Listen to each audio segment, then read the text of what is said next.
दोस्त, आज के इस वीडियो में हम आपको बताएंगे आँख के पौधे से प्रबल और प्रचंड वशीकरण किस प्रकार बड़ी आसानी से बनाया जा सकता है।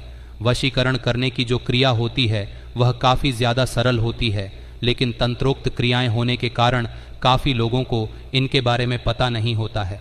तो दोस्तों, आज के इस वीडियो में एक ऐसी ही खास तंत्रोक्त क्रिया के बारे में हम आपको बताएंगे जो बेहद सरल है लेकिन प्रचंड तंत्रोक्त है। आज तक जिस भी व्यक्ति ने इस क्रिया का इस्तेमाल किया है उसे बिल्कुल भी निराशा नहीं मिली है। यह प्रयोग इतनी तीव्रता से कार्य करता है कि 24 घंटे में ही वशीकरण प्रचंड और प्रबल बन जाता है, और जब आप इसे करके देखेंगे तो खुद भी हैरान ही रह जाएंगे। तो ध्यान से इस वीडियो को देखकर इसकी संपूर्ण विधि को बिल्कुल ध्यान से समझ लें और एक भी बात को बिल्कुल भी मिस ना करें, क्योंकि इससे तंत्र क्रियाएं बिल्कुल ही अधूरी रह जाती हैं। जब आप पूरी बातों को ध्यान से नहीं सुनते हैं तो ध्यान से बिल्कुल देखकर इन सभी बातों को समझना है। लेकिन उससे पहले वीडियो को लाइक करके कमेंट बॉक्स में ओम नमः शिवाय, हर हर महादेव अवश्य ही लिखते हैं, जिससे भगवान शिव की कृपा पर हमेशा ही बनी रहे। तो दोस्तों, आपको बता दें कि वशीकरण की एक ऐसी क्रिया है जिससे किसी भी व्यक्ति को सम्मोहन और आकर्षण किया जा सकता है और पूरी तरह से अपने वश में किया जा सकता है। बहुत सारे लोग वशीकरण को कुछ गलत समझते हैं कि इसे करने से सामने वाला व्यक्ति बिल्कुल गुलाम की तरह कार्य करता है, तो ऐसा नहीं है। आपको बता दें कि वशीकरण उन हालातों में सबसे बेहतर कार्य करता है, जैसे कि अगर आपको कोई अपना है और बिल्कुल भी आपकी बात नहीं सुनता है, क्योंकि काफ़ी लोगों के साथ ऐसी समस्याएं रहती हैं कि उनका जो पार्टनर होता है उनसे बहुत अधिक धोखा करता है। तो ऐसे हालातों में वशीकरण का बिल्कुल इस्तेमाल करना चाहिए और अपनी ज़िंदगी को खुशहाल बनाना चाहिए, क्योंकि ये जितनी भी क्रियाएं हैं, मंत्र विज्ञान, तंत्र विज्ञान, जितनी भी क्रियाएं हैं, यह केवल इसीलिए बनाई गई है जिससे इंसान अपने दुखों को समाप्त करके आगे बढ़ सके। इसीलिए वशीकरण किसी भी तरह से बिल्कुल भी गलत नहीं है। इसे कोई भी कर सकता है जो अपने जीवन में दुखी हो और उसे लगता है कि सामने वाले को वशीकरण करना बहुत ज़्यादा ज़रूरी है, तो ऐसे में वशीकरण क्रिया को करने से पीछे नहीं हटना चाहिए। दूसरी बात, आप ये जान लें कि जब भी आप वशीकरण करें तो ये बात ध्यान रखनी है कि किसी का भी बुरा करने के लिए बिल्कुल भी वशीकरण को नहीं करना है। वशीकरण को केवल तभी करना है जब सामने वाले व्यक्ति का भी उसमें फ़ायदा हो, यानी कि जैसे काफ़ी लोग पति पत्नी आदि होते हैं या कुछ ना कुछ रिलेशनशिप होता है, तो उन हालातों में वशीकरण कर लेना चाहिए। लेकिन जब दूसरे का नुकसान होने वाला हो तो ऐसे में वशीकरण बिल्कुल भी ना करें। आपको बता दें कि वशीकरण बड़ी ही ज़्यादा सात्विक क्रिया है, यानी कि बहुत ही ज़्यादा पवित्र क्रिया है, और इसे बिल्कुल पवित्र तरीके से ही करना चाहिए। इसे बिल्कुल भी गंदा समझकर या गंदे कार्य के लिए बिल्कुल भी ना करें। तो इसीलिए आपको इस क्रिया को बिल्कुल भी मिसयूज़ नहीं करना है। अब आप ये जान लें कि इस क्रिया को करने के लिए किस प्रकार के नियम होना आवश्यक है। सबसे पहले तो जिस दिन आप इस क्रिया को करेंगे उस दिन सोमवार का होना चाहिए। उस दिन आपको व्रत रखना है। सबसे पहले भगवान शिव के मंदिर में जाना है, शिवलिंग पर एक लोटा जल चढ़ाना है और भगवान शिव से प्रार्थना करनी है कि आप वशीकरण क्रिया करने जा रहे हैं उसमें आपको सफलता प्रदान करें। इस प्रकार शिवलिंग पर एक लोटा जल चढ़ाने के बाद नंदी के कान में भी आपको आते समय यही चीज़ें बोलनी है कि आप वशीकरण क्रिया करने जा रहे हैं, उसमें आपको सफलता प्राप्त हो। इस प्रकार की प्रार्थना आपको करनी है। इसके बाद आपको कहीं पर ऐसी जगह जाना है जहाँ पर आक के पौधे होते हैं। आंकड़े के पौधे आपको तलाश करने हैं, तो ऐसे स्थान पर आपको जाना है जहाँ पर कोई भी आपको बिल्कुल भी डिस्टर्ब ना करे। अब आपको बता दें कि आक का जो पौधा होता है वो काफ़ी जगह सुनसान जगहों पर ही बहुत सारे अधिक मिल जाते हैं, तो इसमें किसी भी प्रकार की परेशानी नहीं है। बड़ी आसानी से आप इसे कहीं भी ढूंढ सकते हैं। आक का पौधा ढूंढ लेने के बाद आपको इस वृक्ष को एक लोटा जल चढ़ा देना है और प्रार्थना करनी है उस पौधे से कि हे वृक्षराज, मैं जो वशीकरण क्रिया करने जा रहा हूँ या करने जा रही हूँ उसमें मुझे सफलता प्राप्त हो, कृपया मुझ पर अपनी कृपा बरसाएं।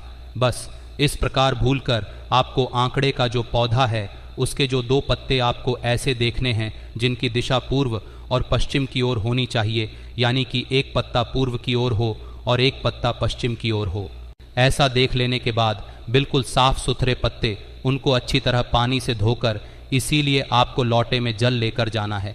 उन्हें धोकर एक पत्ते पर आपको अपना नाम लिखना है और दूसरे पत्ते पर आपको अपने पार्टनर का या जिस भी व्यक्ति को आप अपनी ओर सम्मोहन करना चाहते हैं, वशीकरण करना चाहते हैं, उसका नाम आप लिख सकते हैं। ऐसा करने के बाद ये आपको ध्यान रखना है कि हल्दी का इस्तेमाल आपको करना है और हल्दी आपको बिल्कुल भी पाउडर वाली नहीं लेनी है। तो इसीलिए जो एक अदरक की तरह हल्दी आती है उस तरह की हल्दी आपको ले लेनी है और उसी हल्दी को पीसकर यानी कि पत्थर पर उसे घिसना है, खुद ही सारी क्रियाएं को करना है। बिल्कुल भी पाउडर वाली हल्दी का इस्तेमाल आपको नहीं करना है। जो रॉ हल्दी होती है, जो बिल्कुल सॉलिड फॉर्म में होती है, वैसी हल्दी आपको लेकर जाना है, या फिर जैसे हेल्थी के गठल होते हैं तो उन्हें भी आप ले सकते हैं। पत्थर पर पानी डालकर थोड़ा सा उसे घिस लेना है और हल्दी पहले ही तैयार कर लेनी है। वहाँ पर जाकर तैयार करने की आवश्यकता नहीं है। ये सभी चीज़ें आप पहले ही प्रिपेयर करके अपने घर से ही लेकर जा सकते हैं। बस आप ध्यान से इस क्रिया को समझते जाएं, क्योंकि ये सभी बातें बड़ी ज़्यादा महत्वपूर्ण हैं। तंत्र क्रियाएं की यही खासियत होती है कि उनमें किसी भी बात को बिल्कुल भी मिस नहीं करना चाहिए, नहीं तो क्रियाएं बिल्कुल खंडित हो जाती हैं। इसीलिए बिल्कुल ध्यान से क्रिया को आपको करना है, जिससे आपको पूर्ण रूप से लाभ मिले और जिस भी व्यक्ति को आप वशीकरण करना चाहते हैं वह आपके वश में हो जाए। क्योंकि बहुत सारे लोग हमसे इस बारे में पूछते हैं और बहुत ही ज़्यादा अधिक परेशान रहते हैं, कोई भी कार्य नहीं कर पाते हैं, खाना पीना आदि सब उनका जाता है। तो उनके लिए यह वीडियो बिल्कुल वरदान स्वरूप है। तो दोस्तों, हल्दी को इस प्रकार आपको घिसकर उसी हल्दी से उन पत्तों पर एक पूर्व पर अपना नाम लिखना है और पश्चिम पर अपने पार्टनर का नाम लिखना है। जैसा कि हमने बताया है कि 2 पत्ते आपको ढूंढने हैं जिनकी दिशा पूर्व और पश्चिम होनी चाहिए। एक पत्ते पर अपना नाम लिखना है और दूसरे पत्ते पर अपने पार्टनर का नाम लिख देना है। ऐसा करने के बाद उन दोनों पत्तों को तोड़ना नहीं है, उन दोनों पत्तों को पेड़ से जुड़े हुए ही बांध देना है, यानी कि आपस में मिलाकर लाल धागे से पूरा कलावा बांधकर आपको बांध देना है।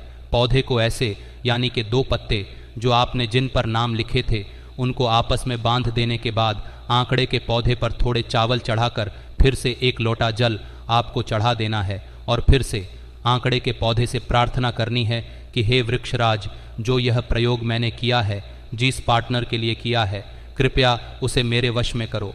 बस इस प्रकार बोलकर वापस आपको अपने घर आ जाना है।